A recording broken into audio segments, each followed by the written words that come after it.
ఎట్టి పరిస్థితుల్లో రాజా ఈ 60 మందిలో ఒకరిని పెండ్లి చేసుకోవాలా? Our film Akkadamai Ikkadabai is streaming now on ETV Win app. Download and subscribe to ETV Win app. వసంత కోకిల వనమంతా పిలుపులా వసంత కోకిల జగమంతా గెలుపులా కృష్ణకుమార్ గారు ఇంత పెద్ద శుభవార్త చెప్పి జస్ట్ స్వీట్ ఇవ్వడం అన్యాయం అండి. మన పార్టీ ఎలాగూ ఉంటుంది సురేష్, ఇది జస్ట్ ఫార్మాలిటీ. పెళ్ళెప్పుడు సార్? డేట్ ఫిక్స్ అయ్యారా? రేపు జ్యోతి ఇంటికి నిశ్చితార్థానికి వెళ్తున్నాం, అన్నీ ఫైనల్ చేస్తాం, అంతే కదా జ్యోతి?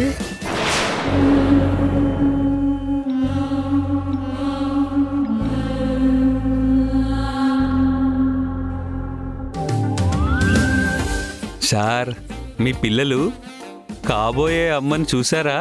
వాళ్ళకి నచ్చిందా? నాకు నచ్చితే వాళ్ళకి నచ్చినట్టే, అదేం పెద్ద ప్రాబ్లం కాదు. సరిత, పిల్లలకి అమ్మ అవసరం కంటే కృష్ణకుమార్ గారికి భార్య అవసరమే ఎక్కువందన్న మాట. ఏంటా మాటలు? ఎవరైనా వింటే నిజమనుకుంటారు. మీ గురించి మాకు తెలీదా సార్? మొత్తానికి అనుకునే సాధించారు. నిజమైన ప్రేమకి ఓటమి ఉండదు, అది నా విషయంలో నిజమైంది. మీ ప్రేమకి వారధి నేను, ఆ విషయం మర్చిపోకండి. అబ్బా సరిత, ఎఫ్ఎంలో ఆర్జేలాగా ప్రతిసారి గుర్తు చేయాల్సిన అవసరం లేదు. నీ రుణం తప్పకుండా తీర్చుకుంటాను. తదాస్తు. కృష్ణకుమార్ గారు, నాకు రుణాలు పణాలు వద్దు గాని పార్టీలు పానీయాలు చాలు. నిశ్చితార్థం అయిపోయింది సురేష్, ఆ తర్వాత ఫుల్గా చిల్ అయిపోదాం. ఓకే.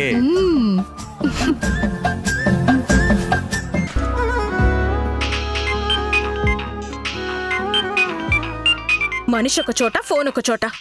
ఈ ఫోన్ లేదో 100 కేజీలు బరువున్నట్టు ఇక్కడే వదిలేసి వెళ్ళిపోయింది. నేనేదో పని మనిషిలా తీసుకెళ్ళివ్వాలి. నా మొగుడు దీనికి కాల్ చేస్తున్నాడేంటి? రోజు రోజుకి బరి తెగించిపోతున్నారు. హాయ్ సంధ్య, ఏం చేస్తున్నావు? ఆవిడేం చేస్తే మీకెందుకు? అంతగా మిస్ అవుతుంటే ఫోన్లు చేసే బదులు డైరెక్ట్ గా ఇంటికే రావాల్సింది. ఎక్కడికి రావాలో ఏం చేయాలో నాకు తెలుసు. అయినా సంధ్యకి ఫోన్ చేస్తే నువ్వెందుకు లిఫ్ట్ చేశావు? ఇంకా నీకు అనుమానం జబ్బు తగ్గలేదా? లేక జీవితాంతం అందరి మనశ్శాంతి దూరం చేయాలని ఫిక్స్ అయ్యావా? అవును, అందరూ కలిసి నా మనశ్శాంతి దూరం చేసింది చాలన్నట్టు అన్ని సమస్యలకి కారణం నేనే అన్నట్టు మాట్లాడతారే. నేను మాట్లాడడం కాదు, అదే నిజం. ఆ నిజం నీకెప్పటికీ అర్థం కాదు. అయినా నీతో ఎంత మాట్లాడినా అనవసరం. ఫోన్ సంధ్యకివ్వు. ఇస్తాను. ఎందుకు ఇవ్వను? పెళ్ళానికి దూరంగా ఉంటూ పరాయి దాని మీద ప్రేమ చూపిస్తున్నప్పుడు మాట్లాడాల్సిన అవసరం నాకు లేదు. లేనప్పుడు ఫోన్ లిఫ్ట్ చేయకు, చేసినా నువ్వు మాట్లాడుకో. ఇది మరీ బాగుంది. ఆవిడ గారేమో ఫోన్ హాల్లో వదిలేసి ఏడుస్తూ గదిలో కూర్చుంది. ఏడుస్తుందా? ఏమైంది? అబ్బబ్బబ్బబ్బబ్బా, మీరు ఏదైనా తట్టుకోగలరు గాని ఆవిడ ఏడుస్తుందంటే మాత్రం క్షణమాగలేరు పాపం. మావయ్యని హాస్పిటల్కి తీసుకెళ్ళమంటే ఈ రోజు కుదరదని చెప్పి ఆఫీస్కి వెళ్ళిపోయాడు. అందుకు మేడం గారు హర్ట్ అయ్యారు. మీరు ఫోన్ చేశారు కదా, మీతో మాట్లాడితే హ్యాపీగా ఫీల్ అవుతుందేమో. ఫోన్ తీసుకెళ్ళిస్తాను, బాగా మాట్లాడుకోండి.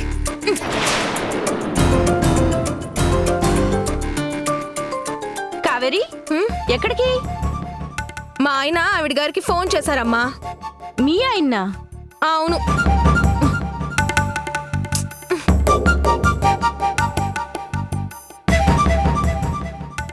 పద.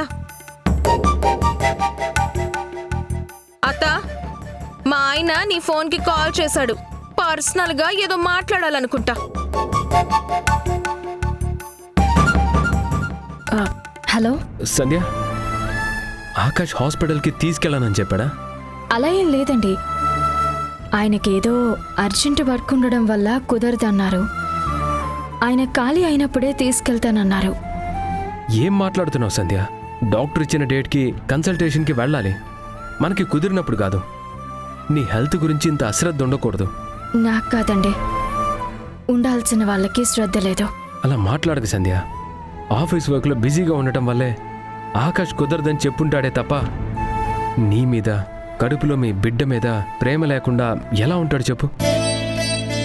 ఇంట్లో ఉన్న కావేరికి వాళ్ళ అమ్మకి నీ గురించి ఎలాగో పట్టింపు ఉండదు. అందుకే వాళ్ళతో వెళ్ళు అని కూడా చెప్పలేను. నా మాట విని నువ్వు హాస్పిటల్కి వెళ్ళు. చెకప్లు మిస్ అవ్వకు. సరే సూర్య, వెళ్తాను. ఓకే సంధ్య, టేక్ కేర్. బాయ్. బాయ్. చూసావా అమ్మా, ఒక్క ఫోన్ కాల్ అత్త మూడ్ని మాటని ఎలా మార్చేసిందో. చేసింది మీ మామయ్య కాదు కదే, అందుకే ఈ మార్పు. ఈ విషయంలో నిజంగా అత్త అదృష్టవంతురాలమ్మా. ఒక ఆయన కోపంగా మాట్లాడి వెళ్ళినా ఇంకో ఆయన కూల్ చేస్తూ మాట్లాడుతున్నాడు. ఏ ఆడదానికి దక్కని లక్కిది. ఇంకెందుకమ్మా ఆలస్యం, లేచి రెడీ అవ్వు. నీకు కావలసిన వాళ్ళే హాస్పిటల్కి తీసుకువెళ్తానని చెప్పారు కదా. నాతో ఎవరూ రావడం లేదు. నేను ఒంటరిగానే వెళ్తున్నాను. తెలిసి తెలియకుండా మాట్లాడకండి.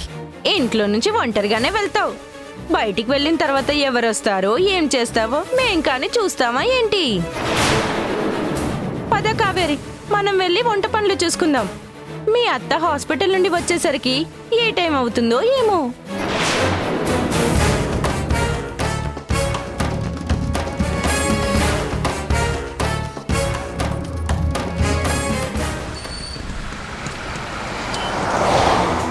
ఎస్ సార్, మీరు అడిగిన డాక్యుమెంట్స్ అన్నీ సబ్మిట్ చేశాను.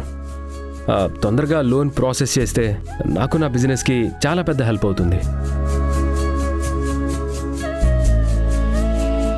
ఓ thank you sir, thank you so much. ఉంటాను సార్.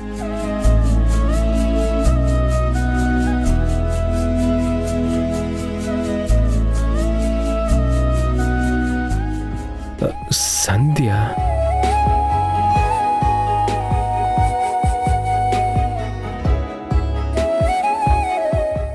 సంధ్య, సూర్య, మీరేంటిక్కడ? వేరే పని మీద వెళ్తూ నిన్ను చూశాను, అందుకే వచ్చాను. మీరు వెళ్ళండి, నేను డాక్టర్కి చూపించుకుని వెళ్తాను. పర్లేదులే సంధ్య, నాకు పెద్దగా వేరే పనులేం లేవు. కన్సల్టేషన్ అయ్యాక ఇద్దరం కలిసి వెళ్దాం. వద్దండి, నా మాట వినండి. కొన్ని రోజుల క్రితం గుడి దగ్గర మిమ్మల్ని నన్ను ఆకాష్ చూశారు. ఇంట్లో వాళ్ళు ఏం చెప్పారో తెలియదు కానీ కొంచెం సీరియస్ అయ్యారు. అందుకే చెప్తున్నాను. మన మధ్య ఉన్న స్నేహం అందరికీ అర్థం అవ్వాలని లేదు కదా. మన స్నేహం కోసమే నేను సాయంగా వచ్చాను. ఆకాష్ ఈ టైంలో ఆఫీస్లో ఉంటాడు. ఒకవేళ మనల్ని చూసినా నేను మాట్లాడతాను. వద్దండి, నా మాట వినండి. మీరేం మాట్లాడినా గొడవే అవుతుంది. ఏం కాదు సంధ్య, నువ్వు ఒంటరిగా ఉండటం నాకు ఇష్టం లేదు. విన్నావా సంధ్య? ఏంటి? మా అమ్మ ఒంటరిగా ఏం లేదు, నేను కూడా తోడుగా ఉన్నాను అంటుంది. కడుపులో పాప. పాపని మీకెలా తెలుసు? నీ ఫ్రెండ్గా, పుట్టింటి తరపు మనిషిగా నీకు ఆడపిల్ల పుట్టాలనే నేను కోరుకుంటున్నాను. ఆడపిల్ల ఉన్న ఇల్లు ఎంత కళగా ముచ్చటగా ఉంటుందో. ఉంటుంది నిజమే, కానీ మా ఆయనకి మాత్రం అబ్బాయే కావాలి. అవునా? అయితే కవల పిల్లల్ని కనే.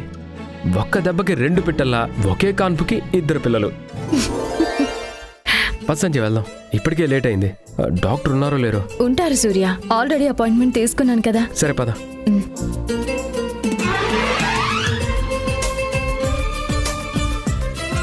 సంధ్య, ఆ ఫైల్ ఇవ్వు. ఇవ్వు. నువ్వు ఇక్కడ కూర్చో, నేను రిసెప్షన్కి వెళ్ళి మాట్లాడతాను. కూర్చో.